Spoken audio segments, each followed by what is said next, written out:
Okay, it looks like we're live today. So, welcome again to another live in my Facebook groups. And for those who've not met me before, I'm Yoni Joe, and I'm an adopted parent and an adopted person. And I also adopted two teenage girls who are now 19 and 18. And I've got the great pleasure of introducing Melanie Hibbert, who is a teacher, an empowerment coach, and a mindfulness practitioner. So welcome, Melanie. Really good to speak to you. Hi, welcome. Thank you. Thank you for having me. It's a pleasure to be here. That is. Thank you. We've we've had a few technical challenges just to To say the least, I'm so sorry. No, not at all, not at all. Well, last week my phone died, so it just seems to be par for the course. But I know we've sorted now, so welcome. Just for anyone watching, if you do want to comment, it'd be great if you comment. If you give StreamYard permission to show your name, it's not mandatory if you don't want to, and be great to let us know where you're watching from. That would be good, because I know it's quite an international group. So Melanie, I thought it would be great to get a sense of you've got a very wide range of experience, and I know you're in a somewhat warmer climate than myself in Manchester in cloudy UK. Well, we kind of match a little bit because I'm technically I'm in Manchester, Jamaica, but I'm on the border. But I would say that I'm in St. Elizabeth because I'm right on the border. Yeah, but my address would say Manchester, Jamaica. I think Sort of thing. St. Elizabeth sounds much nicer. It does, doesn't it, St. Elizabeth? But we're right on the border of it anyway. Literally, I step over there and I'm in St. Elizabeth. You know what I mean? Oh, wow. So it's easier to say that that's where I am in St. Elizabeth, Jamaica. And I've been here since September 2020. I left the UK then and came and joined my parents and sister here for a while. I thought, let me see what life is like living in Jamaica for a while. And coronavirus to kind of it's nice. I mean, like I said, it's different to how I know Jamaica to be, because coronavirus has had an impact over here, so life is very much different. Right. But it's still a blessing. It's still, I'm still thankful to be in here, and get to do this as well. And one thing we can say about the virus is that, as much as it's had us on lockdown in our homes, I think it's increased connectivity. Technology has allowed us to connect even more so, and so much more is being done online, and so much more support is being given online now as well. So there's blessings. So when we look for the blessings, instead of looking on the hardships that we are facing, then we focus on our blessings and focus on those things, it can make such a difference. So I give thanks that we're able to communicate. Look how far away we are, and we're still being able to connect and talk and support and help each other through these difficult, challenging times. And this is very much has been my agenda. It's been what I've been doing in schools for a very long time. So as you said, I am a teacher. I started off teaching about 20 years ago now in primary schools.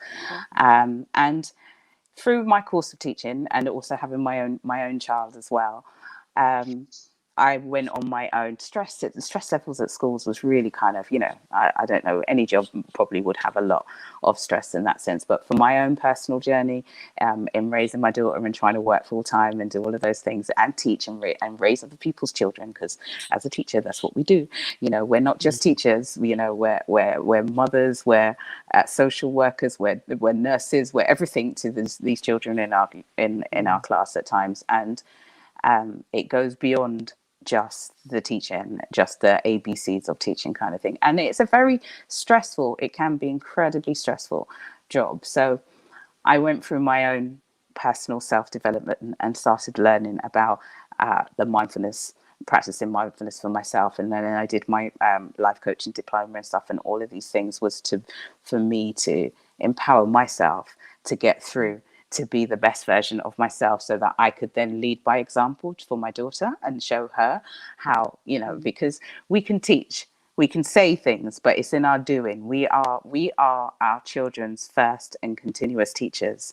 They learn from us all the time, no matter, and even when you think they're grown, in their 20s, 21, I mean, I still look at my mum, and then we get to a certain point, where we're able to look at our parents as an adult, and look at our parents and think, okay, I'm not going to do it like that, but we still look to them. They're still our first and continuous teachers. So I believe it's important that we are always leading by example, even in our struggles. Leading by example, because when I say leading by example, that's not to be perfect, because nobody is perfect.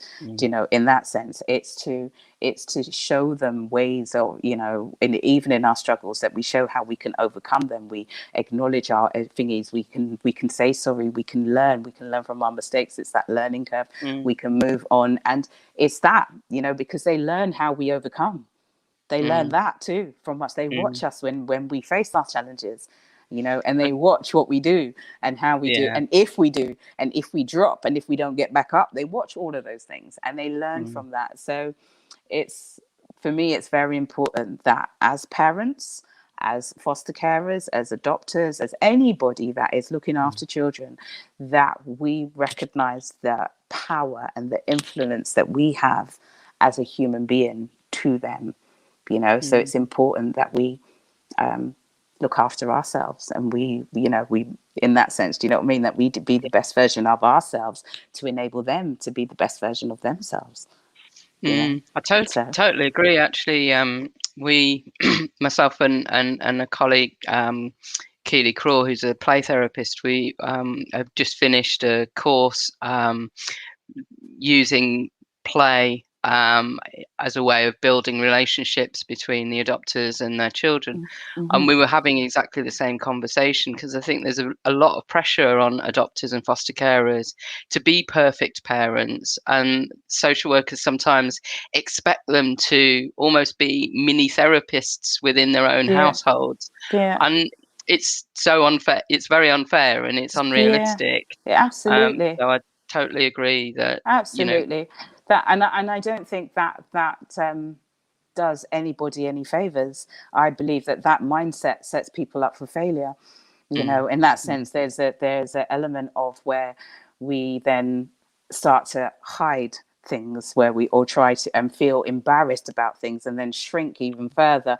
And when we make negativity all our focus, then it's just pure negative, more and more negativity that we're going to get. So I totally disagree with that concept of perfect parenting, because there is no such thing. There is no such thing. Do you know what I mean? One of the, I would say, it's a learning curve, it's a learning journey, and we're continually learning together. And from when we are open, we're open to that learning. We're not saying that we're martyrs, we're not perfect, we can't get things wrong. It's that open to being wrong, to acknowledging what's wrong, to make things right, to move things in the right. Do you know what I mean? That's the learning. That's the difference. That's what you can grow with. That's what a young person can hold on to and say, okay, well, they've acknowledged that, and they've genuinely feel the love and compassion that's coming in that. They're coming from a place of truth and honesty, and a child can pick up onto that, whether it's your natural born child or not. They pick up on your truth and honesty and sincerity that's coming through.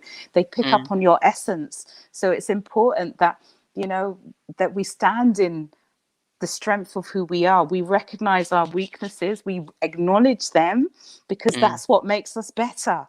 Do you see what I mean? It's when we acknowledge that together, that's what makes us better. That's how we grow and move on. Trying to hide, trying to push down, trying to deny, just manifests in different ways, manifests in problems, comes out in all kinds of ways, in health or problems or situations. You're basically creating a rod for your back trying to do that. We're human beings. And that, first and foremost, is from when we have that open mind to learn, to be open to receiving, and receiving in a way that is empowering, not tearing you down. That's the difference. That's the difference. You know, everybody learns when from praise and encouragement and thingy. Not you know, it's hard for somebody to grow from criticism, you know, from Yeah. negativity and stuff like that. It's hard for somebody to grow in that sense, whether from a child or an adult, for Yeah. anybody. Oh, Do you know what I mean? internally, that Yeah. that inner critic as well. Yeah. So that's the, and that is the hardest battle, is Mm, mastering self. You know, that mm, is our constant battle, isn't it? Mastering self, mm, mastering our mm, mind, getting to grips with our mind, but knowing that we have a power to be able to control how we feel. We can choose our thoughts, we can choose our feelings. We don't need to run with every thought that pops into our head. We don't need to add additional thoughts to that one initial thought that came. We don't need to create stories from the future or from the past, all of those limiting beliefs that hold us in this stagnant place. We don't need to do that. That is a choice that we mm, have. Now, saying that, some people will think, well, no, I don't choose to do that. But you see, once we get into a practice, once we start to developing the control, learning how to control our thoughts, learning how to let go of our thoughts, learning how to focus our intention on what it is that we do want, and not letting negativity and things flow into. Once we begin that practice and start doing it on a regular basis, it mm, becomes it becomes embodied in us. You know, we get to learn and let go of certain things, and we know how to move forward, or you know, we know the steps to take and begin to do that on a more and more regular practice. It mm, makes a difference. It makes a mm. difference. It becomes habitual, and it makes that big difference. So So yeah. what would you say to somebody who's sort of at the beginning of thinking about these issues? What are there particular things that you think that people should consider doing, building into their sort of habits or their lifestyle style? Absolutely. I mean, I do think that, you know, developing a mindfulness practice, beginning to pay attention to how we feel. Yeah, that's the first and foremost, I'd say. Beyond anything, we experience life according to how we feel. Yeah. Mm, So whatever the situation is, it's what's going to be in our memory is the feeling that we had during that situation. That's going to be the life experience that we have. So understanding that we experience life according to how we feel, and getting into that vibration of recognizing that actually I want to control how I feel mm, throughout the whole day, wherever situation it is that I'm in. I want to be in control. I don't want outside factors to determine how I'm going to feel. Yeah. And once we get into that kind of place, we'll see a major shift in how you feel, how people respond to you, how everything, it just transforms your whole vibration, because you're concentrated on how you want to feel, and you want to mm, feel good. And most of the time, mm, you know, we want to feel good, we want to feel happy, we want to find the joy and stuff. So beginning those kind of like practices, and developing a mindfulness practice, releasing stress and anxiety, that starts us moving into dictating and determining how we feel, therefore creating, beginning to create the kind of life we want to live, the kind of things that we want to do. We start moving into that more conscious creation, rather than creating by default, mm, meaning that whatever's happening in the world around us, we're just like leaves in the wind, going left, right, with no control about what it is that we're going to do. And the first things that we can change is us, isn't it? Change begins with mm. us. That's the only thing we have control over. That's the only thing we have power over, is ourselves. You know, some of us think that we have power over our children as their children, and Not and sure to I did when they were two. Never mind right, now. and to be honest, you know, we don't really have a power over our children in that way. It's like it can be misconstrued in that sense. Do you know what I mean? But Mm, the mm, children do determine how they want to feel. You know, they have that innate power through them, you mm, know, and stuff. mm, So it's worth bearing that in mind, is that, you know, these are individual human beings that have a right to feel good for mm, themselves as well. Do you see what I mean?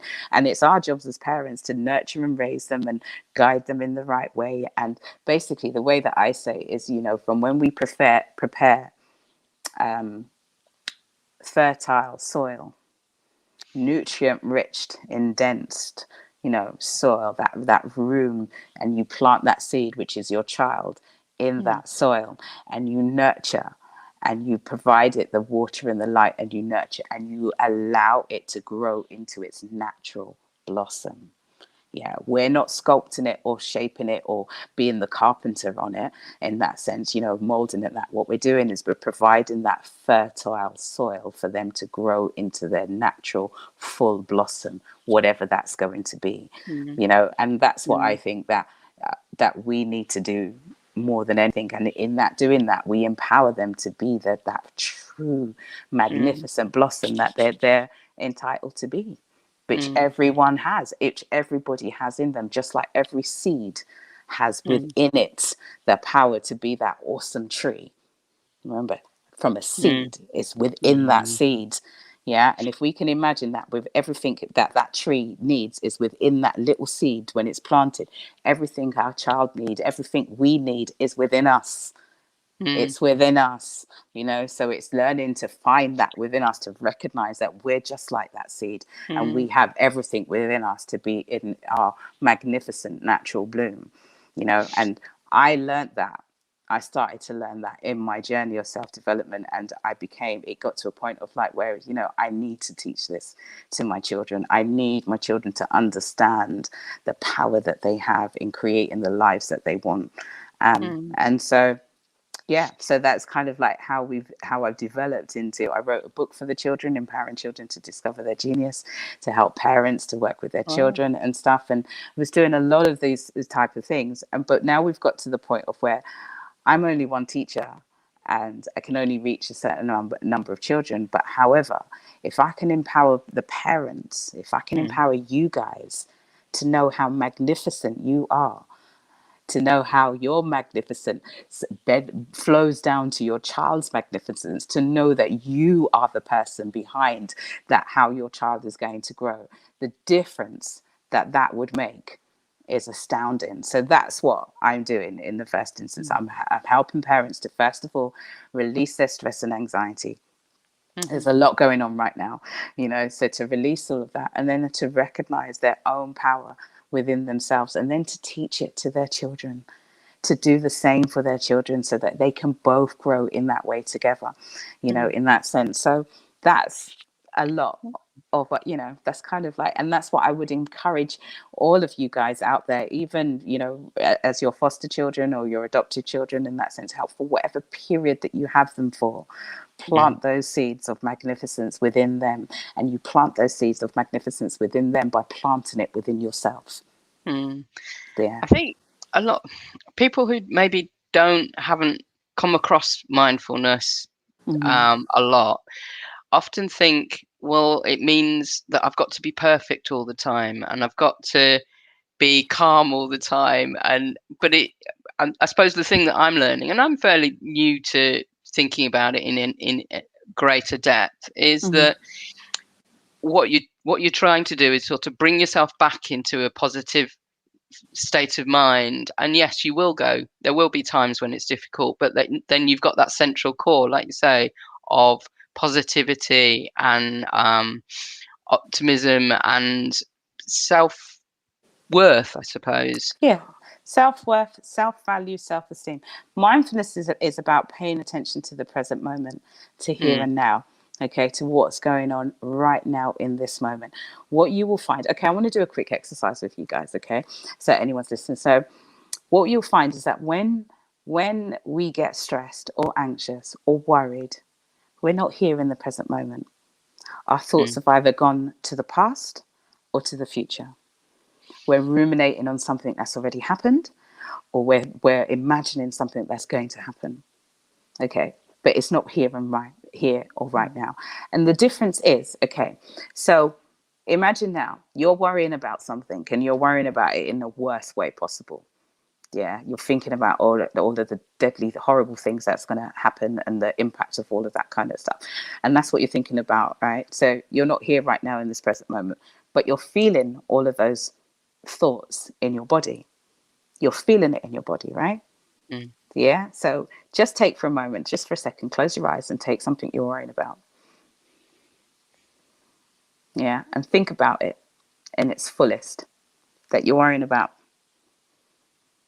the worst things that are going to happen, what's possibly going to happen, and just really think about, pay full attention to it.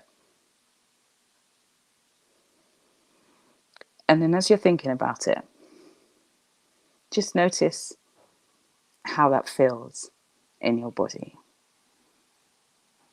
Is there any changes in your breathing? Any tension anywhere in your shoulders, your neck, your head, or anything like that? Just notice. All of them. Right. Okay, now stop. Stop worrying. Just stop. Just let it go. Stop. Now that feels horrible, doesn't it? It's not nice. It's not nice. Yeah. And imagine that's what you're feeling. That's what you're doing to yourself as you're going about, right? Now, what I'd like you to do is take that same thing that you was worrying about. Once again, close your eyes. Take that same thing you was worrying about. But this time, imagine it going exactly how you want it to be. Everything exactly how you want it to be. So whatever that situation is, whether it's with somebody or about a certain thing, it's going to go perfectly just the way you want it to be. Things are going to work out how it's supposed to be. It's either going to be that or it's going to resolve itself naturally, but it's just going to be just the way you want it to be. And as you're thinking about that, just notice how that feels in your body. Notice if there's a change in your breathing or a change in how you feel in your shoulders or your neck or anything like that. Just notice that.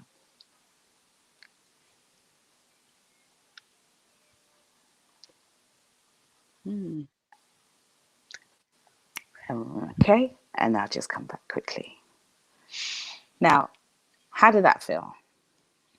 That was interesting because I, when thinking about things going the way that I wanted to, I was actually getting taller and more open, whereas previously I was Right. felt more tense, and particularly around my shoulders and my neck. Yeah, right. So immediately your energy and your spirit rises to the potential of things being the way that you want it to be. Yeah. So this is one of the exercises that I share in 5 mindful strategies to de-stress and release anxiety. So you can power through your week, basically. And it's this particular one is strategy number 3, meaning, why worry is a waste of time and energy. Okay, because you're worrying about all of these negative things and it just feels like crap in your body. So you're making yourself feel like crap. So you end it, do you know what I mean? So what is the point of doing that? You are in control of how you feel. You have the power to do that. So by thinking about imagining it the way you want it to be, not only do you raise your vibration and feel good in the moment, okay, but you're also raising your point of attraction. Your focus is on that. So that's what's going to be drawn to you. That's what's going to come to you. So you're more likely, the more that you ruminate on how you want it to be, visualizing how the things it's more likely to come to be that way because your energy is focused there and you're drawing it to you. Things will begin to line up in that way. And also beyond that, even if you don't believe in those sort of things, it just feels good in the moment. Let's feel good in the moment. Let's feel good right here and now. Do you know what I mean? So many times, I mean, so many times when you get locked into that worry, actually what you're worrying about never happens. Never because materializes. you're getting so far beyond what is real in reality. Yeah. It never materializes. What do they call that? Fear. What's that? False evidence appearing real. There's so many little anagrams that goes to fear. Okay. And it's basically because you've made that up in your mind. You created that in your mind. Yeah. You've brought that into being and stuff. And then other times when people will say, see, I told you that was going to happen. Again, you created that by giving your attention to it, by focusing your pure energy into that. You brought it to you. You get what you expect. There is truth in that. You get what you expect. There is very much so. Let's change our expectations. Let's begin to change. And I know it's a hard thing to do, but you can sow the seeds one by one, step by step by step by step. Before before you know it, it does become a natural, and it becomes your natural disposition. in that Mm. sense. Do you see what I mean? In the same way Yeah. that it's taken time for stress and anxiety to get hold of you and to hold you in that place, it's taken a time to get there. It didn't just go like that and suddenly you're deeply Mm. stressed and anxious. It's Mm. taken a time to build that. But you see, with awareness now, with that Mm. awareness that we have, that awareness of how we want to feel and those kind of things, it will begin to build when you take that step by step by step. Before you know it, you're in the place that you want to be on a regular time, Mm. on a regular basis. And the times that you do get knocked out, yeah, because that's life is about Mm. contrast, but the times that when we have that contrast, we have that awareness to pull ourselves back in. We're not down for long, you know what I mean? We're not off our path for long. Do you see what I mean? We don't. Mm. If anything, what it does is that it reinforces that the path that we want to be on. It Mm. reinforces that and say, no, I'm going back this way. This is where I want to be. This is how I want to feel. This is how I Mm. want to respond. You know what I mean? And the more Mm. that we get into those places, the more our children feed off of that. Our Mm. children Mm. know when we're good. Our children know when we're stressed. Our children Yeah. know when we're anxious. And Mm. they know this. They know this. And that applies to every child. Yeah. Yeah, it certainly all does. my all my children in my class, yeah, they would Mm. know in a heartbeat when I Mm. weren't right, Mm. when I wasn't right in the class, when I Mm. wasn't right in myself, when I fit in that sense, when I weren't feeling good, when something, all of them knew, Mm. and these are just children that come to my class every day, but they know, Mm. they've Mm. fed off of that. They would do all sorts of things to try and get you back into that place of happiness and thinking, and this is what Mm. children do and stuff. Yeah. So they feed off of our energy. So it's important that we're aware of that and we give ourselves permission to have good energy. Yeah, Mm. do you know what I mean? Mm. We give Yeah. ourselves permission to put our oxygen mask on first before we Mm. do. Do you know what I mean? Because if we Mm. we we don't do that, we're no good to them And anyway. I think that's particularly, not to be stereotypical, but I think it's particularly the messages that women have been given, that you sort of postpone what you want because, or the family and your parents and your Mm, children and everyone else has to come first. But actually, like you say, you can only give what you've got. And if you don't nurture yourself, you can't give. you can't And give.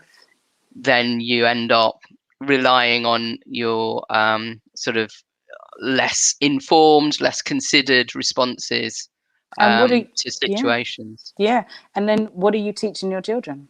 Mm, mm. What are you Yeah, teaching them? to That when you put get their to needs aside. parenthood, yeah, when you get to Mm, parenthood, or when you think is that you put other people's needs before yours.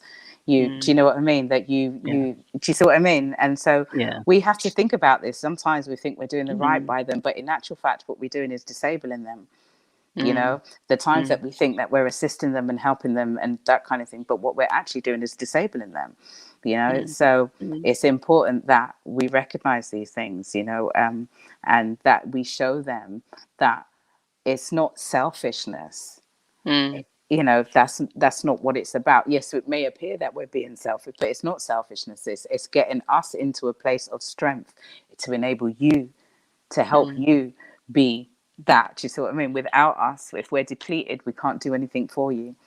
mm, And this mm, is the thing. I see so many depleted parents, and so many then frustrated children, so many mm. low esteem, their self value, their self worth, even more so during this time where they've been battling the homeschooling and Yeah, it's been all tough. in within the house. It's been a real challenge, and that Mm, and so I do think it's incredibly important that self care mm, is the message is the mm, message. Self-care, self look mm. after yourself so you can look after your children. Yeah. Oh, that's a brilliant message to leave people with. So just tell me if as I'm sure people will have really enjoyed this conversation as much as I have, so thank you. Where can they come and get more and engage more with you, Melanie? Okay, so I'm on Facebook under my name, Okay. Melanie Hibbert, so you can find my profile on there. I also have a Facebook group called Mindful Educator, so where I share a lot of tips and strategies about being, ourselves as parents, as teachers, as educators for our children, and that kind of thing. And then I also have a course that's running at the moment, which is starting on the 9th of May, which is 5 mindful strategies to de-stress and release anxiety to power through your week. And through that, that's a 6-week course, and that's the links on the screen now, so if you just follow along there, you can find more in there. And so I'll be teaching lots of strategies there, mindful strategies throughout that, and then also how you can teach those to your children, so it's mixed in with that whole process there together. So those I would say the best places to find me is on Facebook. I do have Twitter and Instagram and stuff, but to be honest, I don't really use it that often, so I couldn't even tell you what the handle is. No, I know, I know where you're coming from. I'm trying, but Facebook is the There's so one, many places to be, isn't there? You can isn't it? only only Yeah, be so so far. I focus on Facebook. You will always get me on Facebook and via Right. Messenger. You can always catch me on that bit there. But yeah, do pop along, do have a look and see.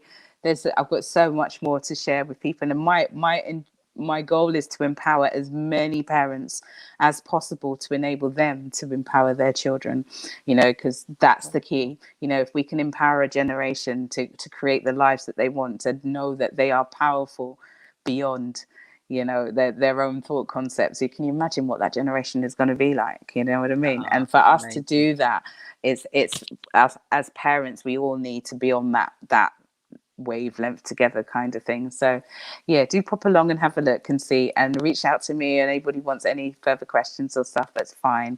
I'm more than happy Brilliant. to speak and give guidance in that way. So yeah, that's Okay. brilliant. Thank you so much. It's been really Thank you. enjoyable. It's a wonderful conversation. I loved it.